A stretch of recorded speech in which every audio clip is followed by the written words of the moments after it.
അടിമാലി ഗ്രാമപഞ്ചായത്തിന്റെ നേതൃത്വത്തിൽ ബാലസഭാ സംഗമവും കലാമത്സരങ്ങളും സംഘടിപ്പിച്ചു. ഗ്രാമപഞ്ചായത്ത് ഹാളിൽ നടന്ന പരിപാടി പ്രസിഡന്റ് സൗമ്യ അനിൽ ഉദ്ഘാടനം ചെയ്തു. ഉണർവ് 2025 എന്ന പേരിലായിരുന്നു അടിമാലി ഗ്രാമപഞ്ചായത്ത് 2025-26 വാർഷിക പദ്ധതിയിൽ ഉൾപ്പെടുത്തി ബാലസഭാ സംഗമവും കലാമത്സരങ്ങളും സംഘടിപ്പിച്ചത്. ക്ഷേമകാര്യ സ്റ്റാൻഡിംഗ് കമ്മിറ്റി ചെയർപേഴ്സൺ രേഖ രാധാകൃഷ്ണൻ ഉദ്ഘാടന പരിപാടിയിൽ അധ്യക്ഷത വഹിച്ചു. ഗ്രാമപഞ്ചായത്ത് പ്രസിഡന്റ് സൗമ്യ അനിൽ പരിപാടിയുടെ ഉദ്ഘാടനം നിർവഹിച്ചു. കുട്ടികൾക്ക് വേണ്ടി എന്തെല്ലാം കാര്യങ്ങൾ ചെയ്യാമോ അതെല്ലാം നമ്മൾ ചെയ്തുകൊണ്ട് തന്നെയാണ് പഞ്ചായത്ത് മുമ്പോട്ട് പോകുന്നത്. ഈ പ്രാവശ്യം നിങ്ങൾക്ക് വേണ്ടി 1 ലക്ഷം രൂപയാണ് മാറ്റി വെച്ചിരിക്കുന്നത്. നിങ്ങളിലുള്ള കലകൾ പുറത്തെടുക്കുന്നതിന് വേണ്ടി ഒരു വേദിയായി കൂടിയാണ്. കാരണം പല കുട്ടികളും പല രീതിയിലുള്ള കലകൾ ഉള്ളവരാണ്. നിങ്ങൾക്ക് വേണ്ടി ഈ ഒരു പ്രോഗ്രാം ഇവിടെ നടക്കുമ്പോൾ പഞ്ചായത്തിന്റെ ഒറ്റ മനസ്സോടുകൂടി ഒരു പ്രവർത്തന ഫലമായിട്ടാണ് എല്ലാ പ്രാവശ്യവും ഇത് നടത്താറുള്ളത്.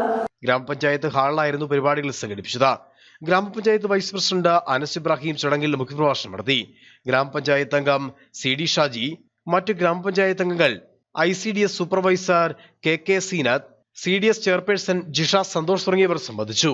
Idukki vision news, Adimali.